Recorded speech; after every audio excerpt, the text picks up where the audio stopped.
Hello, Rachel. Hi, Ryan. How are you? Okay. Oh, that sounds optimistic, to say the least.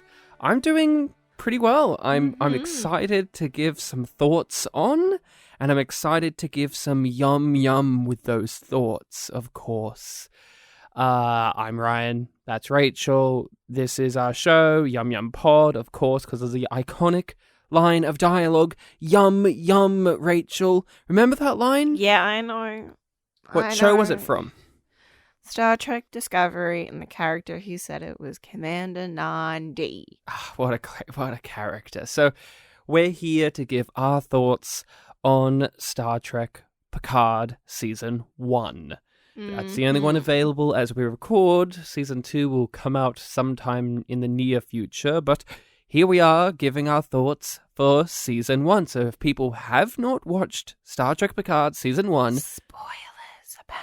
What are you here for? Spoilers. We're going to be talking about that, and we're going to be talking about Star Trek The Next Generation and Voyager and a whole manner of things. So that's the drill, people. And as always, we have so much to talk about. So consider this your requisite spoiler warning for the day. Let's talk about when we heard that this was going to be the next modern Star Trek show. We had Star Trek Discovery, and it was like, this is going to be its own show. None of the old characters, all these new characters. It was originally going to be an anthology by Brian Fuller, and then it became what it is now.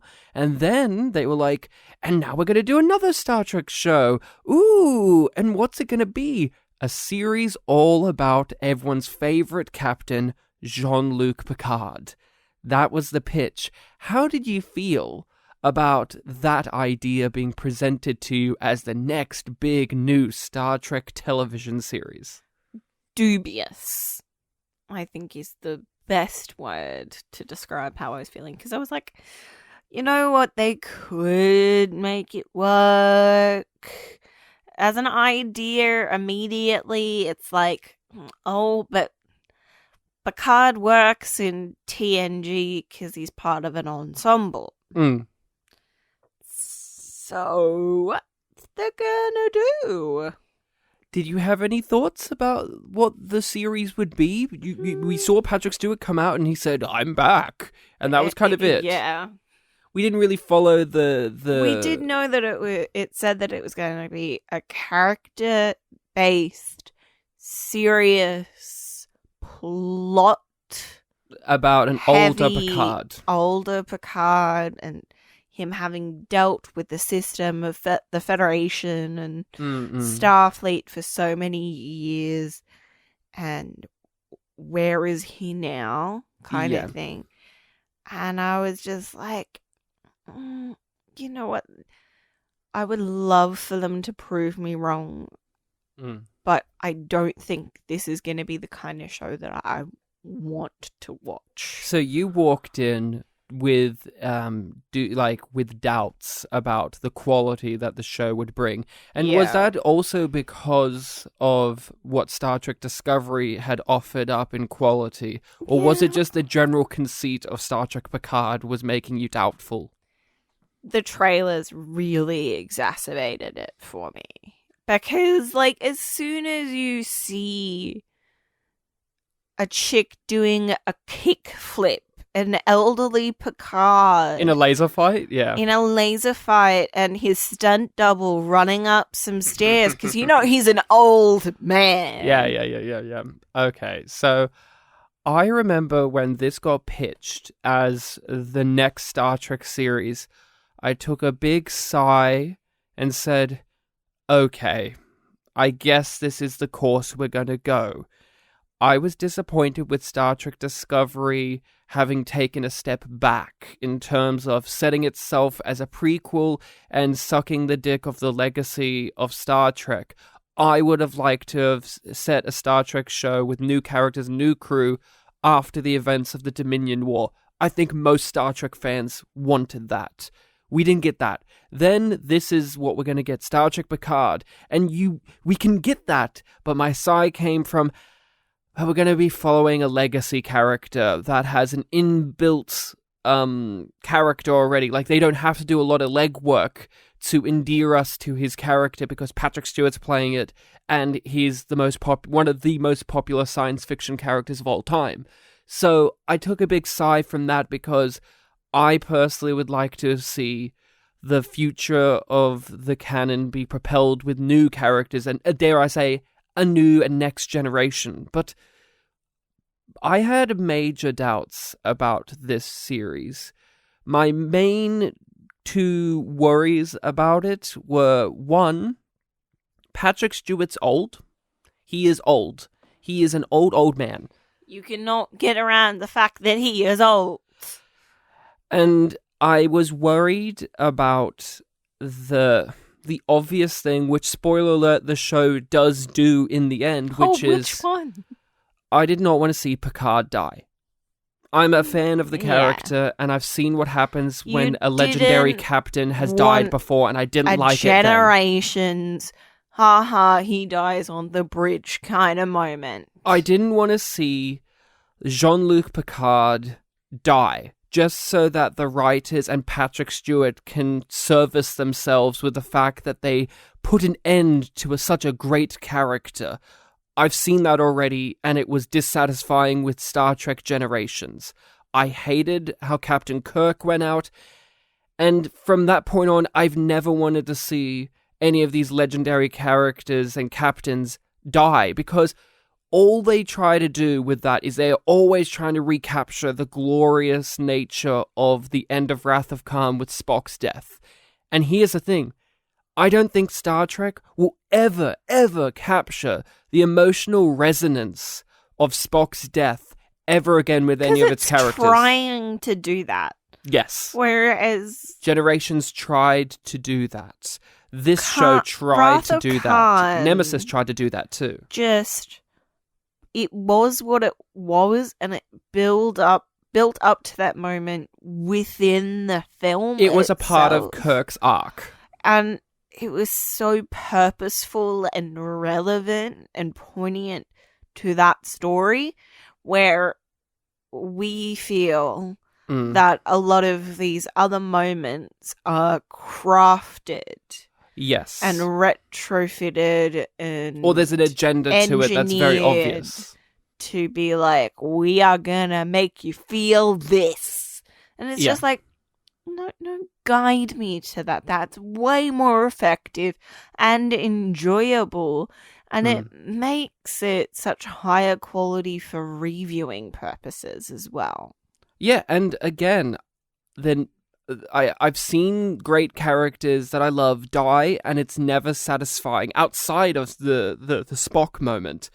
Within Star Trek. Generations, Kirk died in a pathetic manner just so that William Shatner can no longer play this character because he's sick of playing it. And good for him, he doesn't have to play it, but that's a lame death. And Nemesis, it felt like a pointless death.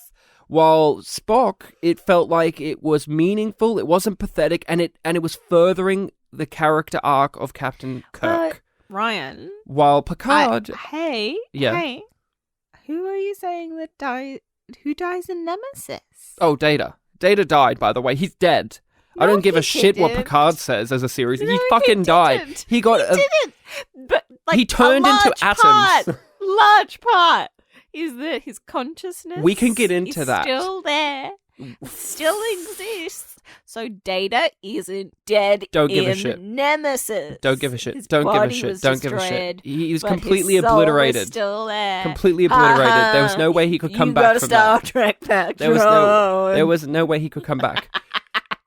I'm aware that I was killed in 2379, but I have no memory of my death. My consciousness exists in a massively complex quantum reconstruction, made from a copy of the memories I downloaded into B4 just before I died.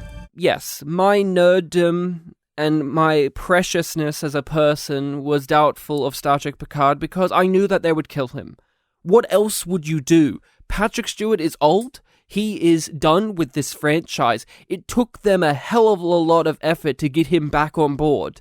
And of course, Patrick Stewart is a dramatic actor. He would, of course, want to play out the Picard death, and the writers would, of course, want to write that and craft that to manipulate us, the audience. I wasn't interested in watching the final days of Jean-Luc Picard as a series. I wasn't interested, and that's what we got in a manner. The second thing was, out of all of the Star Trek characters, to base an entire series around, Picard is not one that I ever thought would warrant it. Where we left him off in Next Generation and where we left him off in the movies, I was fine with. The only development I could see further for him is him finally getting with Beverly Crusher. That's the only thing I would ever want to see from him again on a dramatic level, other than I would just like to see that character again and Patrick Stewart do all the Picard things. But guess what? We had 7 seasons of that. We had over 100 episodes of him doing that. I don't think we needed another season of the show to do it more. The Picard things in Picard. Not in the way that you want him to. That isn't what Patrick Stewart likes about the character. He likes being goofy and fun and showing off that he's an action guy who can drive cars. Dune buggies and cars. Very specifically. And shoot Tommy guns at Borgs. That's what he likes to do. Mm-hmm. But when Picard, really? He's such a quiet, reserved, mild-mannered guy. And there's a lot you could mind there dramatically, but knowing the current landscape of Star Trek's writing, he's not the character you do that for, because we knew that Kurtzman was involved. So yeah, and all that crew of people. We knew what road they would likely head down. They said they were going to do a quite introspective character study, but even before you saw the trailers, which clearly showed that wasn't what it was going to be, you knew it wasn't going to be that. You knew it was going to be a loud, over-the-top, action-filled adventure. And I just don't see Picard being the anchor point of that type of story. And when you watched Picard, when I did, he's barely in, like, he's in the show, but he's not really the main character. He's a pivotal character, but he's always at the back of everything because none of the stories can relate to him because it's about action, shooty intrigue, and he's this elderly man who can't participate in any of those, and if he does, it's laughable. They found us. Oh. Move, now! Dasha, wait! We need help! They're almost here!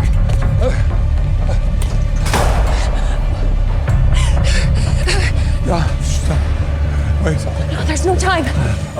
So we both walked in with major biases or doubts about Star Trek Picard. But I do want to say that we did both try actively not to get discouraged by those things and still walk into the series with an optimistic edge because there were things to look forward to. Seeing the trailers, there was lots of things that they obviously didn't understand or get right that were very evident, but there were lots of things that they clearly did understand. The obvious things like the vineyard and, you know, Data's here, even though he's a creepy CGI de-aged Data and it looks creepy. But hey, they're here. The things that we like were present, and when I walked in, there was a few cast members that I like, and obviously Patrick Stewart being back is a big draw, even though I don't personally get suckered in by his charm as many other people do. It is a good sign that he was on board and he was here. And the idea of Star Trek Picard being this focused story on an individual character was also appealing because Star Trek Discovery came across like it was going to be this big ensemble show. And then it was actually a show, it still is a show that's focusing on one main character, and yet it feels like it should be an ensemble show. So the idea as well of an actual Star Trek show in this modern age that is fully proclaiming that it is centered on one character's journey, I felt like a sense of security in that. Like I felt like, okay, I know what I'm walking into. Did you have that feeling at all? Not so much did I have that feeling, but more so I was just like, okay, I think I know what I'm getting. Yeah. And I hope that that's not what I get. And what was that? And that was action, action, shooty, shooty, bang, bang. Guised under the idea that it's a character drama because it's following the plot of a character on a technical journey throughout the galaxy. And did you get what you worried you would get? I got more. See, it's weird because Star Trek Picard does have a lot of action, shooty, shooty, bang, bang, but not in the same way that Discovery does. No, it's not the same as Discovery. In a way, it feels more pointless than when Discovery does it. Discovery feels like it's obese with action, while this, it felt like, oh, it's here, weird, and then it's gone. Yeah, and that was one of the things that I was like, oh, I am getting that, but I'm also getting these other things that I don't like. Mm-hmm. I'm also getting just lots of stupid characters with dumb or underdeveloped motivation. You mean villains especially? Villains especially. Yeah, like 15 of them. Lots of fan service that isn't earned. Of course. And distracts and detracts from the actual moments and the episodes and the story overall, yeah. So it just kept on stacking up all of these negatives. And I was just like overwhelmed with the amount of stuff. But when we got a few episodes in, and I was just like, this has nothing of a TV show that I would watch. And I really wanted to start watching it. I find it interesting with Star Trek Picard and Star Trek Lower Decks, more so than Discovery's first season. They front-load the show with all the nostalgia and references, which do still get sprinkled throughout the rest, but like the first 2 or 3 episodes are so jam-packed with... Bombarding you. Jam-packed with nostalgic references. And they're ones that don't even make sense. Like in Star Trek Picard, one that drove me up the wall, which was when they go to the archives or whatever it is. Picard Day banner! They kept the Picard Day banner? It's like, what are you talking about? Like, in the logic of the universe, it makes no sense that anyone kept that around. Picard was mortified that was up in the first place. I doubt that they would have kept it, especially after the fact that the fucking Enterprise that it was on in the first place exploded to shit. Let's not forget that. But they saved it after the episode somewhere. Someone saved it. To storage. And that's the kind of thing. Replicated it. And that's the kind of bullshit that they front loaded. And as the show goes on,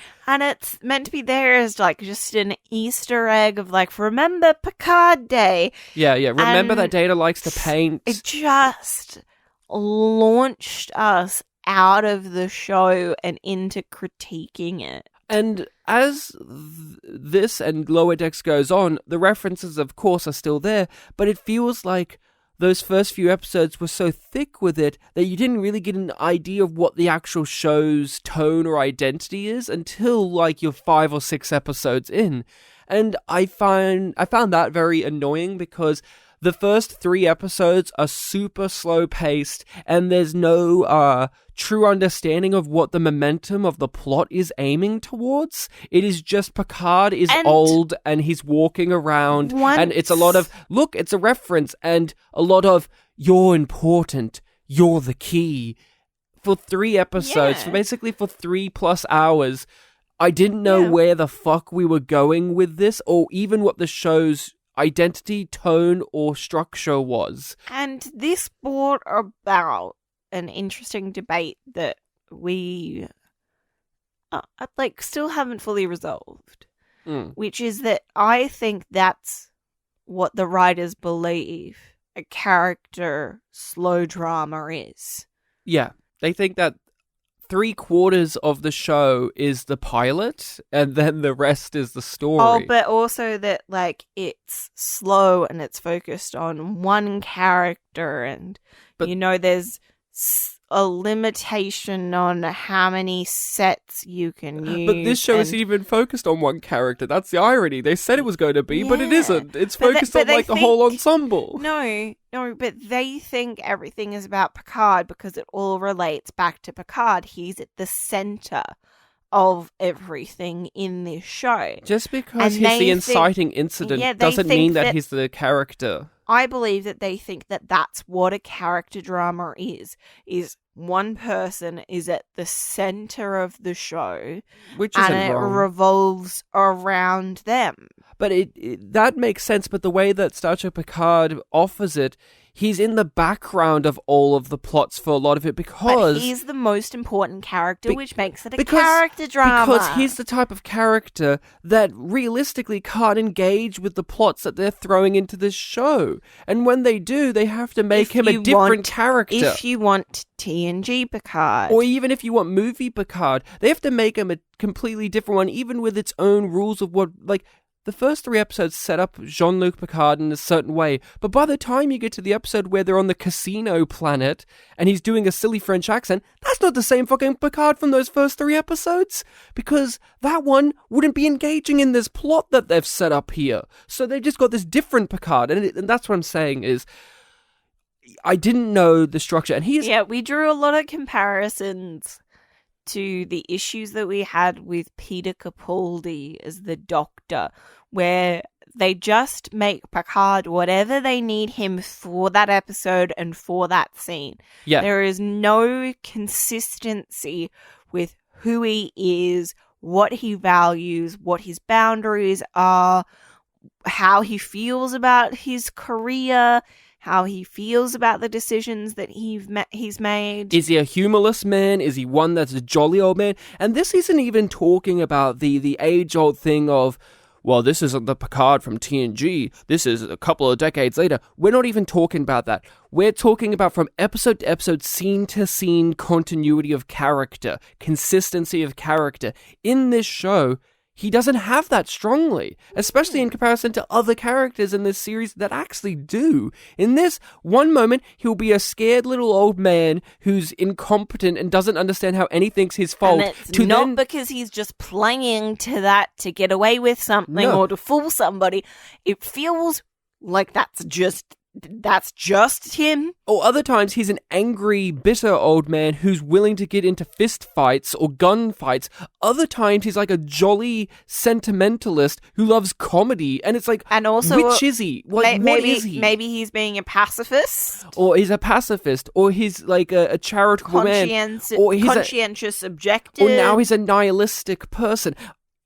Every moment of him, you're wanting them to focus on one of these aspects fully, but they keep ping-ponging around. And again, for the first Make 3 him to a 4... character, not a list of adjectives, please. And I gotta say this. People say, well, it's a long-form story. It's a 10-episode thing. It's a movie. I understand that, but what I do not like, and I do not appreciate, we do live in the age of prestige television, they call it. Breaking Bad, Mad Men, Game of Thrones, True Detective. Within their first 3 episodes, I could tell you what those characters in those stories are about, who they are, what their motives are, and I could tell you what the series is aiming towards. Star Trek Picard, I could not tell you where it was going or what it was trying to be about until 5-6 episodes in. And that's a detriment. That's a big detriment. How much of that is an issue, because they know before they do the pilot that the show is going to be picked up and they're doing a full season. They don't have to worry about convincing the studio that they should develop the show. They don't need to convince the audience to watch it, because you know Picard. It's already done the legwork for us. There's already buy-in. They don't have to worry about that, and they don't. And I think Alex Kurtzman's modus operandi in life is, why stop there? Look, he's if you give him a little good idea, he says, like, that's a good idea, but it's too little. Like, let's do this, let's do that, we'll get this, we'll get that. And so, he didn't want to just stop. Well, why stop with a shot of Patrick Stewart as Picard. Like, what? I wonder if he'd be interested in coming back. Here's a thing that I did mention a little bit earlier, and I've been thinking about a lot. Picard also, it had many things going against it before it could even kick off the ground. Not just, the legacy of the Picard and this and this and this and what is and isn't Star Trek. One of the things that I think about, and this definitely bogged it down, which is it wants to be this small, intimate character study, but it also can't be that because of the thing that I said, which is most Star Trek fans, which this is aimed towards. Star Trek Discovery, you can say, is aimed towards general people. This is exclusively for Star Trek fans, and if you disagree with that statement, I'm sorry, I'm not going to see eye to eye with you. No individual person who's never watched Star Trek before can get into Star Trek Picard. This is exclusively for the Trekkies. We all would want a series set after the Dominion War and set after when Voyager got home. We want to see the universe progress. We want to see what does the society look like after the Dominion War, after Voyager got home. What does it look like before the supernova went off and destroyed the Romulan Empire? Or what does it look like after?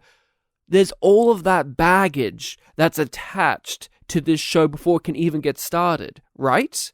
And unfortunately, because this is the first series to be hitting this territory that many fans wanted to be explored, but instead we had to go back into the past with Enterprise, or we had to go to the different dimensions with the Kelvin films, or we had to go back to the past with the fucking Discovery. Picard can't be a small, intimate character drama because it also feels like and I also feel like it is obliged to further explore those elements of the canon, of seeing what the universe looks like and how it's progressed. And so the idea of Picard, the series, being a small, intimate character study kind of can't work because it has to explore all of these big, heady ideas which go against a small, intimate story, do they not? Yep. And think about it, really. How much time does this series spend jogging, trying to catch up to explain all of these big things in the universe, and yet it feels like it's not hitting any of them? Like, all of the Romulan stuff, all of the Borg stuff, all of the synth stuff, what do any of those things actually matter to this small, intimate character study? Not much. Yeah, they throw that idea out completely at least halfway through the season, I think. Which one? All of them? The idea that it's a slow character drama. Mm-mm. And then they just accept that they've developed an ensemble show. But that brings us to a particular issue, which is the pacing of this show. It's schizophrenic. It's incredibly slow, yet it feels incredibly rushed. I was going to point out how it has all of these different plots, and most of them don't fucking matter when you get to the end. When you actually get to the end, you're like, what did the fucking Borg cube have to do with anything? It was 7 of 9 It was here? just a stage. It's just a stage. It was a mystery box. Yeah. A literal mystery box. But the issue that I wanted to bring up with the pacing is that they have these multiple plots, and they do not know how to spin all of the plates effectively. So one plot will be advanced, so the other one gets stopped, and the other one slows down, and now that one that we stopped speeds up again and almost falls off the rails. And then, oh wait, no, we're forgetting this thing, and then, oh, we're going to introduce this thing. And it's like, you're not doing any of the stuff that you've already brought up and you've already developed well enough for me to fucking give a shit. And you are trying to extend my non-existent goodwill to more plots now. And it's more just mysteries and more and characters. then it catches up, and then one plot will, like, I swear, there are plots that they completely neglect for several episodes because they have to wait for another one to catch up so that it makes sense that they link up. The biggest... And that they need to, like, converge. Yep, the biggest offender of this that affects the pacing majorly is, okay, we've spent 3 to 4 episodes dragging our feet to finally get onto the spaceship and fly off and go on the adventures and find Soji. Oh, we're dragging our feet. But hey, we're off now, we're flying, and we're going to stop and pick up a Romulan boy that Picard knew from a decade ago. And why? What? Oh! We're getting flashbacks to explain why. And that's the biggest one of the biggest offensive early on, to let you know that they are just going to take the side quests instead of just following the main story. They're just going to go on little detours. And what did Elron? What was his name? Elnor. Elnor's like one of the most useless characters I've ever seen in a television show. No offense to the actor or even the character, but the way that they introduce him to then not do anything with him and not follow through. For this show. He's not for this show. And it's very strange. And it's annoying because you want Picard to just get fucking... Like, to get on the fucking mission already. Just do the fucking mission. Just find the girl on the Borg cube, do the thing. But he says, hey, let's stop so I can see an old friend who the audience is unfamiliar with. And you're like, okay, I don't like this, but okay, we've got Elnor now. Elnor now. We've got Elnor now. We're heading off to the Borg ship. We're gonna find Soji. No, not even that. We got Elnor now, and Elnor's whole character is that he is pledged himself to be on Picard's side. He's a warrior nun. He's a warrior nun, a Romulan warrior nun with an Australian accent, yet he was raised by women with American accents, and even... Oh, forget that. That doesn't matter. That doesn't matter. Accents don't matter. What I get Troy's given up on hers. What I get annoyed about is Elnor is a character that you're like, oh, we really derailed the show's pacing and general momentum to go pick him up. But okay, we've got him now, and his whole entire character is that he's going to serve Picard, and Picard chose him for that reason as well. And what's one of the first things he fucking does? He stands in the background and does nothing, and then he runs off and hangs out with Seven of Nine, a character he doesn't fucking know. And I'm sitting there going, why did we spend so much time derailing the plot to pick this guy up so that he doesn't even follow through on the thing that he was there to do? And there's no reason for it. I don't understand the logic of that. Pledges his allegiance to hopeless causes. And 7 of 9. It's a hopeless cause, apparently. Why didn't you go with them? Picard released me. I found a cause even more lost than his. I'll tell you my biggest problem with Star Trek Picard. This is something that I do not have with Discovery, and I do not have with Lower Decks. And thus, this is why intrigued. Picard, or any other Star Trek, if I'm honest with you, this is why Picard is the worst show to me, and this is why I would not want to cover it on an episode-by-episode basis. I am not interested in a single character in this entire show.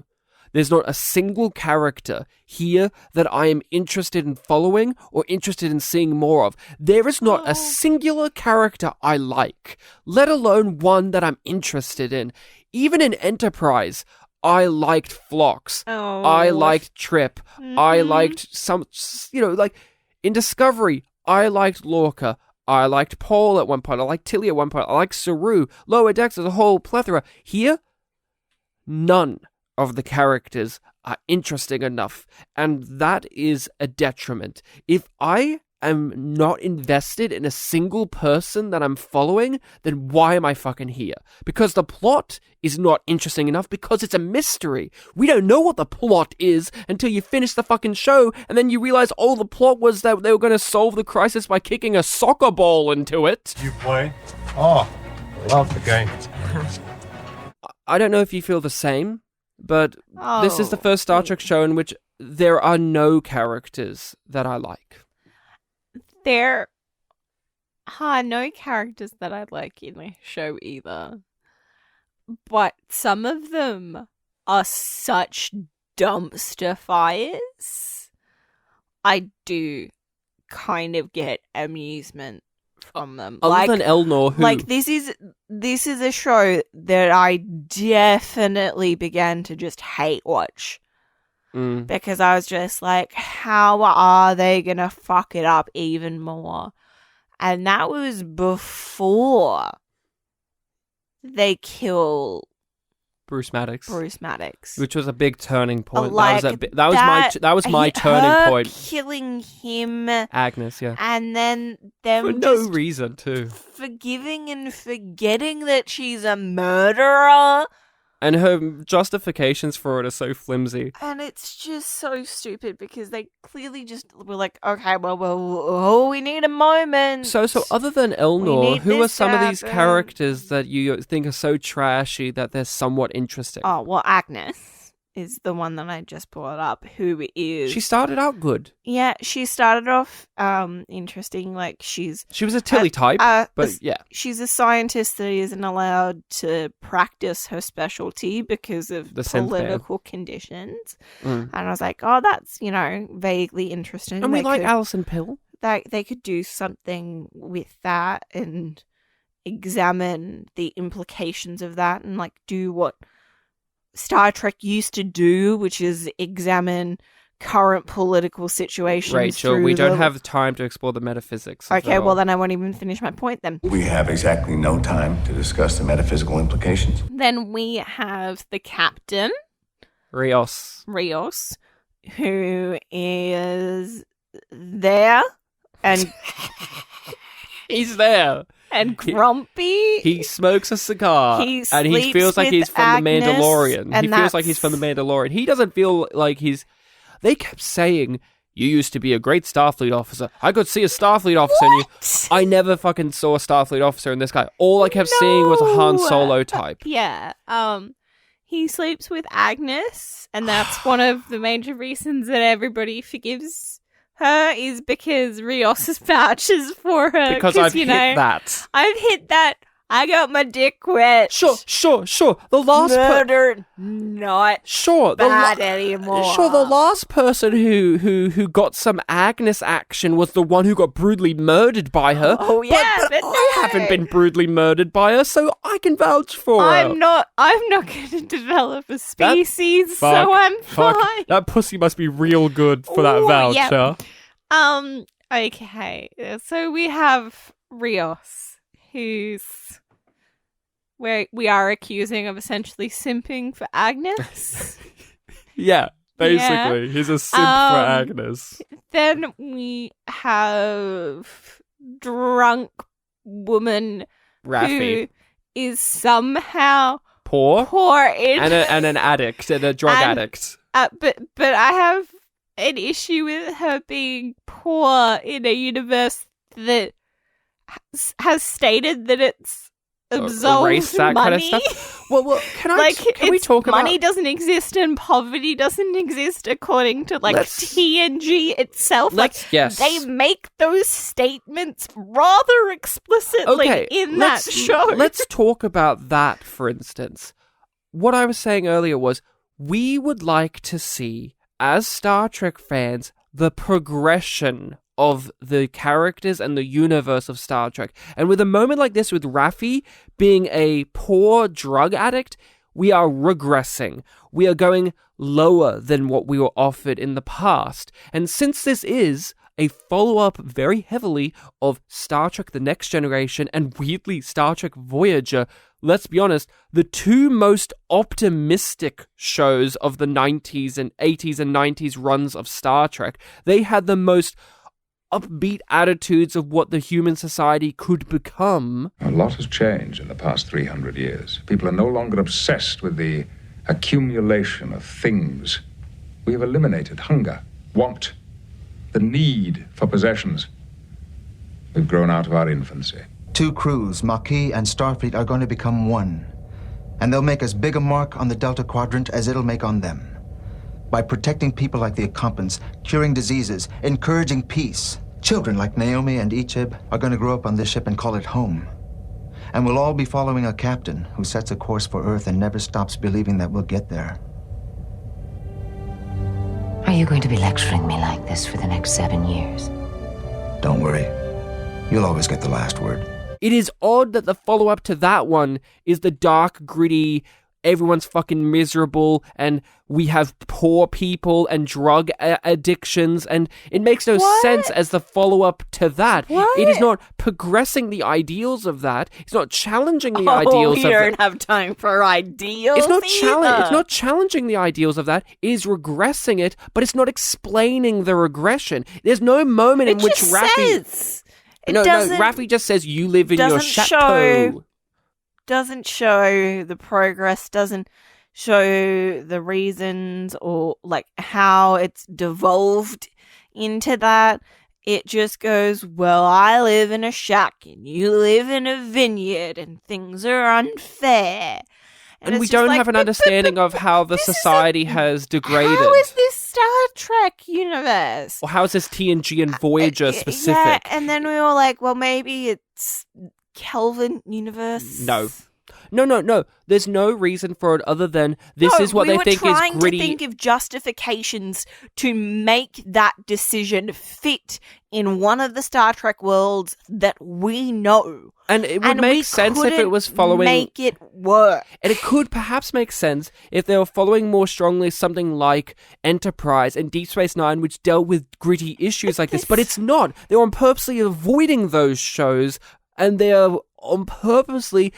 nostalgia baiting you with the imagery and sometimes the themes and ideas from TNG and Voyager, the two most optimistic Star Trek shows of that iteration. And it makes no sense. They don't clearly explain how the high moral values of Earth has degraded to this point of her being a poor drug addict. They try and get by with the idea that Starfleet let them down because of the synth ban, which was only happened because of those damned evil Romulans. But that doesn't explain how the highfalutin values of the Federation have turned down to this point. I could play you so many clips of Picard giving you these impassioned speeches about how we don't have these issues anymore. We don't have the need for money or the need for classism or the need for any of this. But Drumhead. It was an easy way to manipulate the audience and also an embarrassing one. The one black person on the show is the drunken, poor conspiracy theorist drug addict.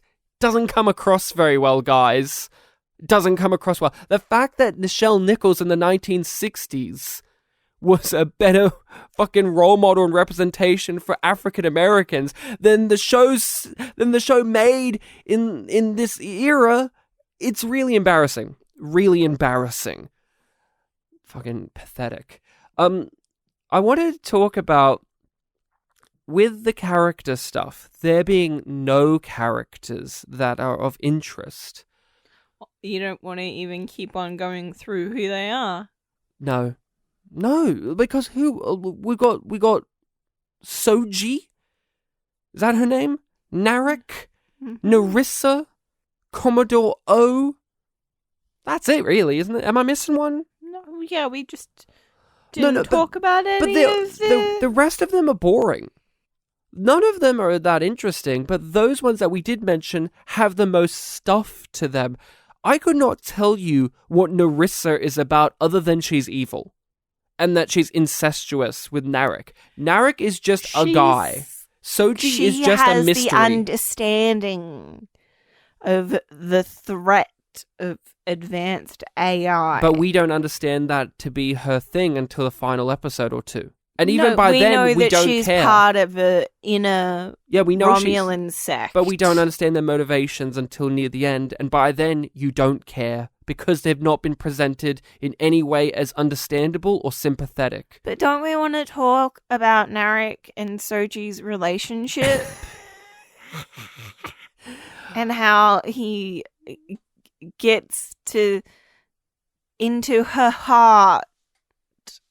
He gets his dick wet too and starts going, well, maybe I shouldn't murder her. You asked the other day if I cared about you. It's not that I didn't want to answer, it's just out there feels too dangerous to show you. Here I'm safe. To show you my true self. To be vulnerable. Why, oh why did they make Picard a character that enjoyed the spoils of slavery? Why did they make him an advocate for slavery of synths, when Picard's whole entire character was the opposite of that? And this whole series is aping off The Measure of a Man, which was the entire opposite point of that. And I've heard people say, well, Ryan, those synths on Mars, they weren't alive. You could tell by the way that they acted. Then, if that's the case, then why is Picard so morally outraged that they've killed these synths? He's reacting to it like they're killing people, and they're deactivating people, that they're stopping life. And then isn't that the whole purpose of the show too? Of here are these synthetic life forms. Some of them are the same models that were on Mars, and they're reacting to them like they're conscious beings. It makes no sense, and it makes Picard an unlikable and an unsympathetic character, because that's not Picard. Picard would never let Starfleet use synthetic labor, and he would not be the one demanding that they use synthetic labor and cry a tear that they stop using it. They turned Picard into a slave master of androids and synths, which was the exact opposite of his fucking character in the series that we love him from. Could you explain why they did that? No, I can't. And I don't even want to try and think of any convoluted justifications, because I just don't see it as acceptable. And they don't fully explain it. People could say, if you read this book...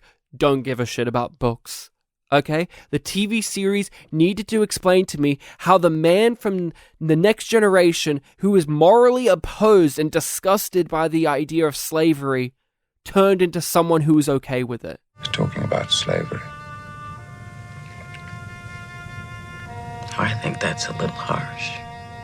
I don't think that's a little harsh. I think that's the truth. But that's a truth that we have obscured behind a comfortable, easy euphemism.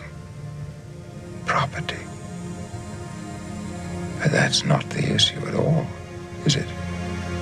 Laid it all out. By using reserve duty officers and mothball ships, we could maintain the evacuation, though to a severely reduced level. Not if we use synthetic labor. All synthetic life forms are banned throughout the Federation, effective immediately. All active units are dismantled, and all research is halted. That's crazy. Then turning into someone who was disgusted by the idea that they stopped doing it, thus he left Starfleet in the first place. I do not understand. Oh, well, that was only one of the reasons, Ryan. It was one of the main ones. No. It was. Was it? The synth ban was wrong, and it led to the Romulan stuff happening too. No. It happened at the same time. Remember? It all happened at the same time. It was a cocktail. He goes to them and he says, we need these ships to go, like, we need to save the continue Romulans. with this Romulan effort. And we need synthetic labor to do that. Yes.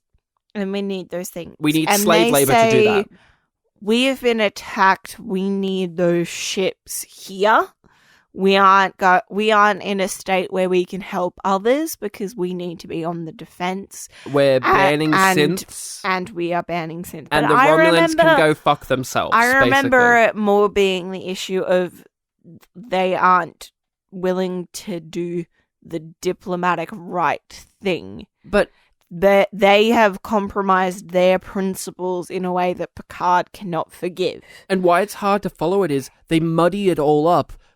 It would be much easier if the issue at hand that Picard had was you guys and myself let the Romulans down, but they also throw in this synth ban, and Picard's whole entire arc at the end, including his resurrection, is all about giving synths their rights, when we were presented with what they did have before, word rights. He wants to... reinstate the status quo of before, which was slavery.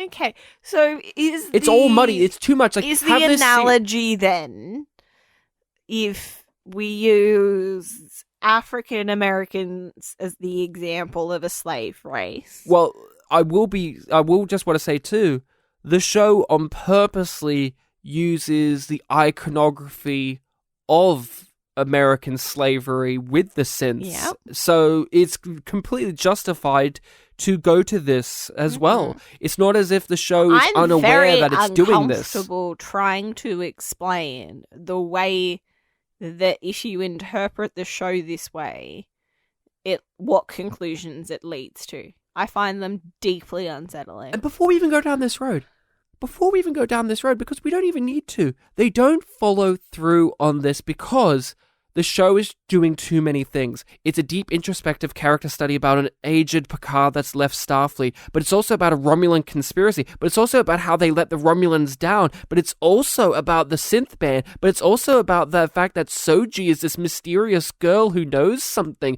Gotta keep the plates spinning. But it's also about how Starfleet compromised their moral values and submitted to using synths as slave labor. But it's also about Rios and how he loves holograms. But it's also about... and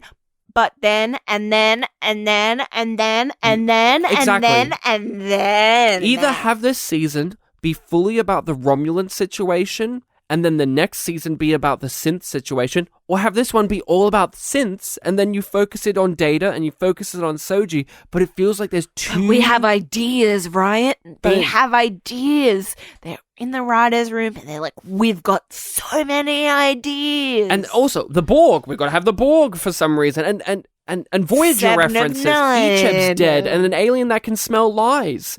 And none of it... And Riker and Deanna Troi are here. And they have a kid, but one of their other kids died. Wait, hold on. Oh my god, if the synth ban hadn't happened, their kid would be alive. And all of that we just said is crammed into what was supposed to be a small character study about one man. It's too much. It's too much for 10 episodes. It's done incredibly poorly, incredibly rushed and slow, to the point in which you're thrown off when they introduce at the beginning of the show that Picard implemented slave labor, and they don't explain why he did that, and they don't ever question the fact that he did that because they don't have the time. We have to get to this thing about the Romulans. What are they doing on the Borg cube? Fucking nothing, apparently. I was waiting for that moment in which the Romulans were secretly doing something evil on the Borg cube. There was a grander meaning behind it, but there wasn't. They were genuinely being good people there. They were genuinely helping people come out of the Borg system. But, Romulans can be so dramatic. I didn't know Romulans could be so hot. I didn't know Romulans could be so hot. There's too much plot. There's too many characters. There's too many themes going on. There's just an excess in a show that was promising a minimal approach. And it feels like a betrayal because by the time you get to the end, nothing is earned. And you look back at where you started and you realize they dropped so many things and neglected so many things and let so many things die off. Like, remember that he had Romulan housekeepers? Why were they kept on in the show? Why do we have to have Elnor when they serve the same purpose as Elnor, which is a dog called Number One. Oh, yeah, the dog that they promoted so heavily, and then it meant nothing. Yeah, and it disappeared. And it didn't even do anything in the plot. Like, it didn't contribute. It didn't even bark when there were intruders coming into his vineyard. It didn't even do that. No. That's like the one thing it could have done. But to serve the plot. But Patrick Stewart likes pit bulls, so that's why it's in the show. Sure, Picard never liked dogs and he liked horses, but hey. But Patrick Stewart likes driving dune buggies and likes pit bulls. He fostered a pit bull. And it captured the internet's heart. So let's put that in the fucking show about Picard. Believe it or not, yeah. I want to talk about this too. I think many people have to call themselves out for being hypocrites and apologize to William Shatner. William Shatner, for decades, has been ridiculed in a way that we all accept for putting himself above being Captain Kirk and being an egotist and ruining Kirk because he thinks he knows better and adding too much of himself to Captain Kirk and all of these things. It's so funny when fat, old, balding fucking Shatner is running around doing action scenes. Nobody does this with Patrick Stewart as Captain Picard, and yet he has done these exact same things. In Star Trek Picard, it is ludicrous to see an 80-plus-year-old man doing these action set pieces, but we were fine making fun of William Shatner because William Shatner is a bit of a dick in real life. Doesn't matter. It's the still same principle. You're making fun of one old person for running around doing action scenes, yet you're not making fun of the other one who's even older and even more frail and even more pathetic. Honestly, when Picard gets punted like a football across the rooftop when the first robot lady explodes, how he didn't die, I don't know. But I wanted to point that out is Patrick Stewart's ego. He's an executive producer. He's in the writer's room. His ego ruined this project as well. I don't want to be in the uniform. I want to tell jokes. I want to be in action sequences. I want to do this. I want to do this. I don't want to do that. I don't want to do that. His fingerprints are all over this fucking show. And it's to the detriment of the show. Rarely does he ever feel like Captain Jean-Luc Picard because that type of character isn't what Patrick Stewart's interested in playing anymore. But tough shit, Patrick. Us, the audience, wants to see some resemblance of that character, but we don't get it here. Not in the way that you want. Not in the way that even the season needs it to be done. Because Patrick Stewart wants to do action scenes. Patrick Stewart wants to do a silly French accent and do some comedy. Patrick Stewart wants to make you cry here. It feels like he had a list of demands. Yeah. And they had to fit them in the scripts. Yeah. That's what it ends up feeling like for us. And people have ridiculed Shatner for so long for his persona getting in the way, his persona and ego getting in the way of the character and the stories of Star Trek in the past.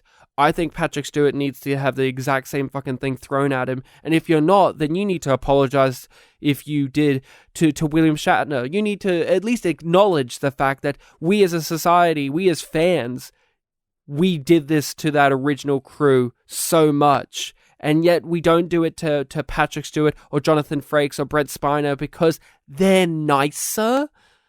I don't care about how nice or not nice the cast members are. It's still the same principle to me. I watch Star Trek Picard and all I see is these actors and producers and writers' egos and vanity and demands getting in the way of whatever the story is supposed to be. And as co-executive producer on the series, I'm privileged to be able to get an early look at scripts. And I wish I could sit here and blurt out to you all the new storylines and situations. Can we talk about some of our favorite dumb moments from the show?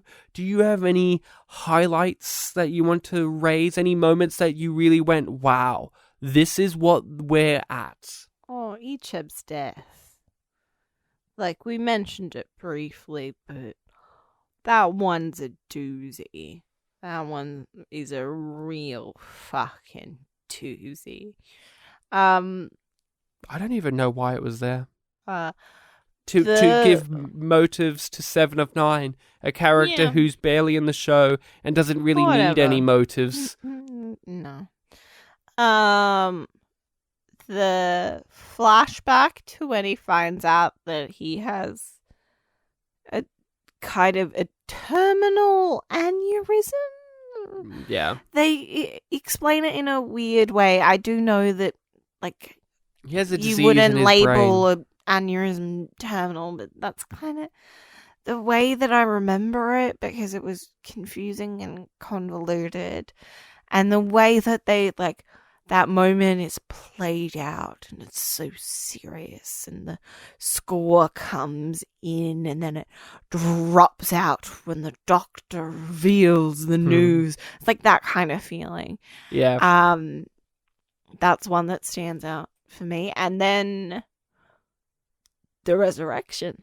The resurrection. Oh, I love with the resurrection how they have to basically debrief Picard, but us, the audience. Yes, about, that is like, what I was thinking of. You're Like, not you got this and this and this. You don't have this. You don't have we're this. Gonna do. You're still gonna age.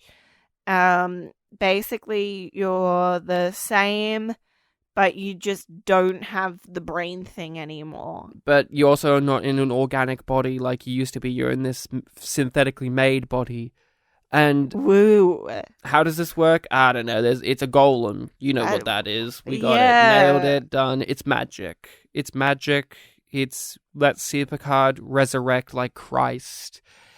And it's bizarre because it's like they don't even deal with the obvious thing.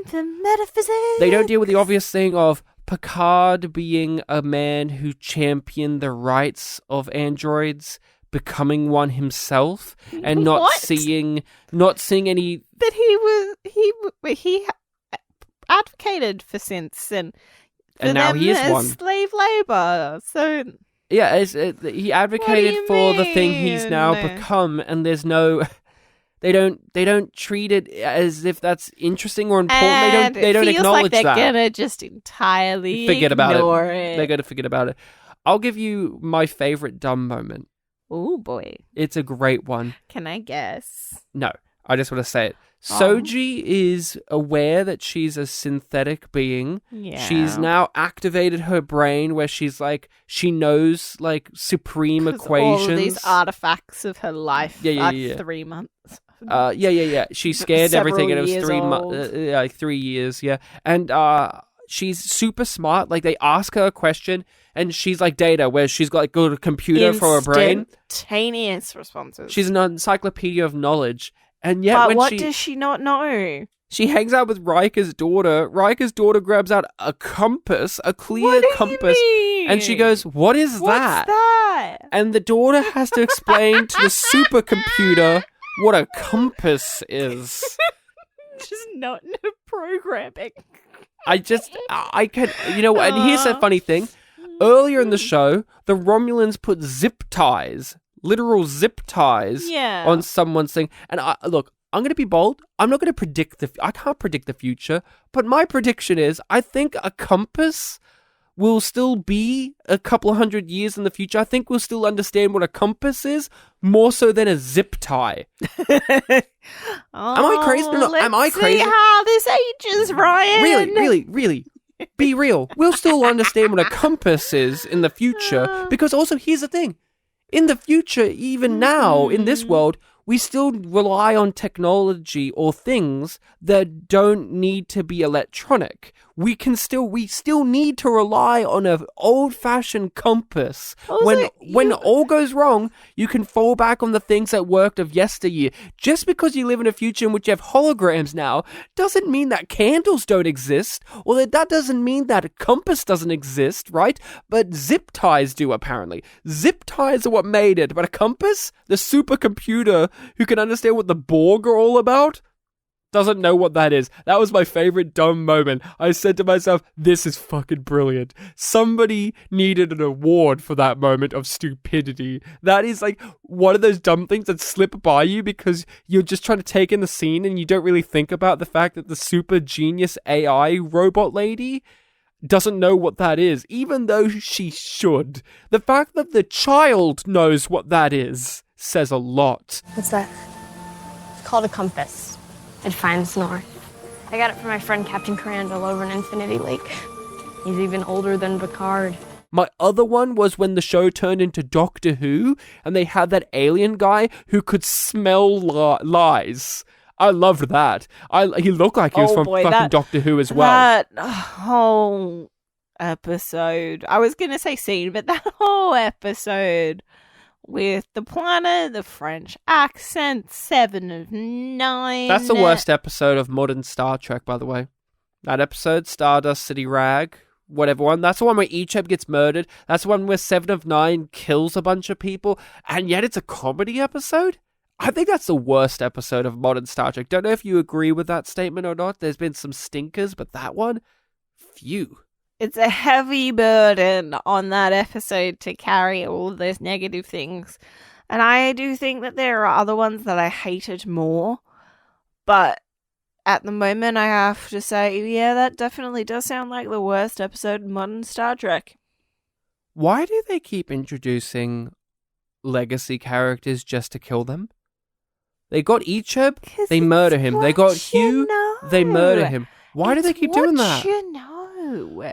Who does that satisfy? It's putting an end to the old and handing the torch to the new. It's the I subverted your fucking expectations. dumb.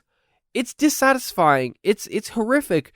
Icheb came from a terrible, horrible background, and it was all for him just to get brutally murdered for no reason. What? Same with Hugh. What? Why? Why? What? We were waiting so long for them to kill Hugh off because we knew that they were going to. I mean, they've already killed a Hugh in modern Star Trek. Why not the other one? I don't get it. I don't get it.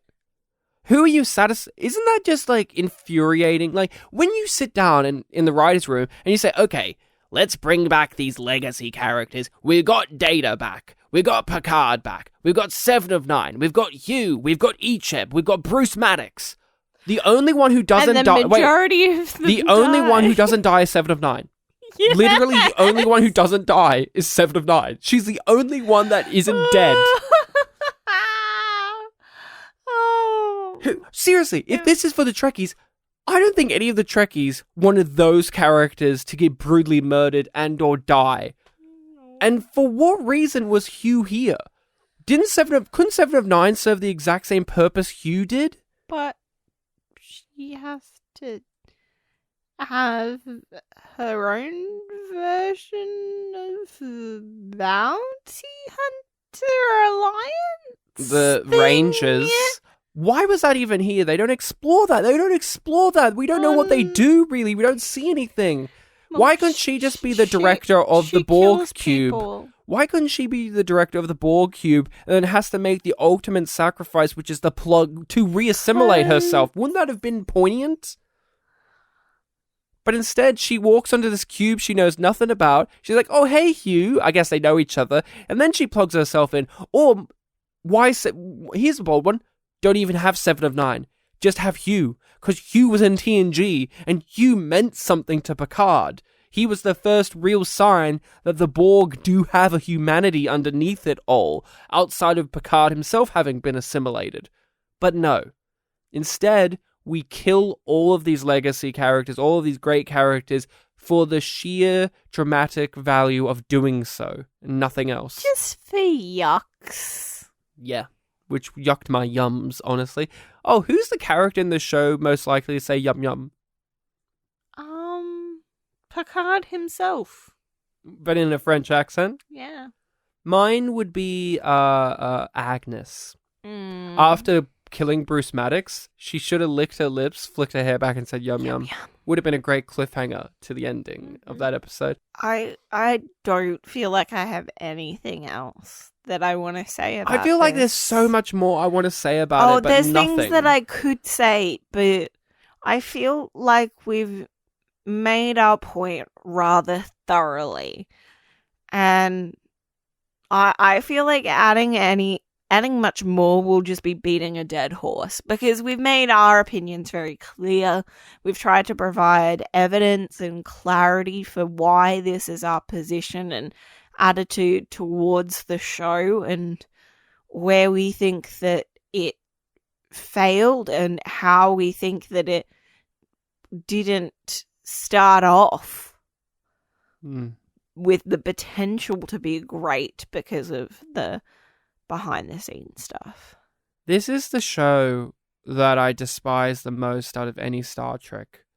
It has no value to me, not just because of it's a continuation of an old character, but because the plot makes no sense. They made it up. They literally made it up as they went along. They've even said in interviews, we wished we planned out the ending. We thought about the start and then just kind of winged it. I have no love for any of the characters or even mild interest the idea of this being a multi-season long show is truly perplexing to me. What? Truly perplexing to me. What? I do not see us covering it episode by episode, but maybe if a season 2 comes around and they offer something really interesting, maybe. But you might have to get another co-host for that one then. But as it stands, Star Trek Picard is the most futile endeavor. You can tell it by its name. So it's a Yum Yum from you, It's right? a Yum Yum. You can even tell it by its name. It is just Star Trek. I don't know. It's about Picard, I guess. Picard. We didn't even talk about them killing Data at the end. Right? People cried. Oh, Data's dead. I didn't cry a single tear. I didn't feel anything because I've already seen Data die. I've lived for over a decade with the acceptance that Data died. I've lived with that. I've already accepted it into my heart. And when they kept bringing him back with a CGI face and an old Brent Spiner phoning it in, it didn't win me over to the notion that he's back just so that they could kill him again. Seeing Data beg for death? It's an audacious move and one that didn't pay off. This is a truly insulting show. Really, the Plinkett review kind of covered the bases of like what's wrong with this show. But to me, I also find it interesting of people like us who are critical of the modern era of Star Trek. Every single one of them, there's one of these 3 shows that is like agreed upon as like, this is the terrible one. Some people are like, Discovery is the terrible one that has no value. People like us are like, it's Picard. And then there are some who are like, it's Lower Decks. And I find it so interesting that there's like, it's not consistently like, back in the day, most people agree that Enterprise sucked. And that Deep Space Nine was great. We're in this age where it's like, there are so many different camps of people who are like, no, Discovery is the useless one. And we're in the camp of, no. Picard is the useless one here. I think the world is looking around and they're saying, where are our great leaders? Where are those people who used to give us hope and confidence that we will endure? And that is Picard in every possible way. It's even more interesting to put a character like that in a situation where there is so much moral ambiguity because we're living in very complicated times. What would you give this, Rachel? A yum as in bad or yum yum as in good? Well, yum is bad. Yum yum is good. And it's a big fat yum. Yum. I agree. It's a yum. Yum. It's a worthless show that infuriates me and fills me with apathy at the same time. I mean, I've got to hand it to it. I've rarely encountered a show. I didn't know this was possible. I've rarely encountered a show that has frustrated me, made me as angry as it has, while also making me completely numb and bored. It is like if you looked at me when watching the show, you would see a stone-faced individual, but underneath it there was a seething rage. But I mean, isn't that kind of something though? Oh boy, is it something. Which is why we still bothered to talk about it. What do you think the future of this show holds? What do you think the future of Star Trek Picard? Because here's the thing. When I finished Lower Decks and Discovery, even though I have middling to unfavorable opinions of those shows, I have a feeling of, okay, I could see how they could improve or where they could go. I don't know with Picard. What do you fucking do with this other than let's keep bringing back the old characters. Let's bring in Q. Let's bring in Geordi. Let's bring in Beverly Crusher. Other than just bringing people in that we used to know, what's the future of this show to you? Nothing. That is what I see. Nothing and nothing have worked. Me too. Like, I honestly don't know how they could develop further these characters that they do have because none of them have an interesting... They're not interesting seeds to water, to grow into. At least... No. I always remember when we did an episode... Oh, there was one thing that you did like about the show, though. That it ended. No. Oh. You liked the holograms. Until I didn't. Until you didn't. I like the fact that Rios had a bunch of holograms that were based on his own image. It was a nice visual way of showing that he's vain and that he has a narcissistic complex, but also then the juxtaposition of him treating them very shittily, it gave us a great understanding that he hates himself. Oh, and you can It was the turn a most medical subtle hologram off. Oh yeah, if you are committing a murder, you could just deactivate the medical hologram even though you're not a crew member on that ship. And the EMH can not warn anybody? And then when they reactivate him, the EMH can react like, oh, I think she might have murdered him. Not too sure. Can't make a judgment call on that one. Fuck you. Fuck you for that. Yeah, because you're not linked into the systems that would show that he's dead or anything. No, but with Picard as a series, other than just bringing more of the old stuff in, I can't see the new stuff propelling into anything that interesting. None of these characters fill me with any kind of sense of, I want to see more of them. No. Like, what more can you do with Elnor? Seriously. I think of this... Well, I don't think they did anything with him in the first place. I think one of the greatest critiques of this show actually came from when we did an episode of Star Trek Discovery with our good friend Alan from Chats, a television podcast. He said about Star Trek The Next Generation, he said, although it started out rough and bad, at least it started out interesting. Yeah. And that is the complaint that I have with Picard. Discovery, Lower Decks, DS9, Enterprise, Voyager, Next Gen, the original series, they may have either started out great or terrible, but they all started out interesting, or at least the potential was there. Here, it wasn't interesting to me, and there's been no potential here. Engage. I'm sorry to everyone who loves Picard and they're infuriated by us, but this is our feelings. These are our thoughts on the series. That's it. We will watch the second season because, again, it may improve or it may get worse. So, Rachel, where can people find us on the internet to follow us? If they take a look in that description, you should find the links to our Facebook, Instagram, Reddit, Patreon, YumYumPod. Or YumYumPodcast. Send us an email at yumyumpod@gmail.com if you want to get in touch that way. Send us your questions, queries, thoughts, concerns, and just let us know, what do you think about Star Trek Picard, the first season? Is it the best of the new stuff? Is it terrible? Does it have legs? What do you think? And if you want to let us know what you think of our podcast, ideally a lovely 5 stars, you can rate and review on whatever podcatcher allows you to do so. That's right. So, Rachel, I think we've got to end this episode now by me doing something that everybody loves. Are you ready? Ready. Commodore O was an actress that was played by an actress in Babylon 5 in its pilot movie, The Gathering. She played Takashima. So yes, everyone, Picard has some Babylon 5 connections. There you go.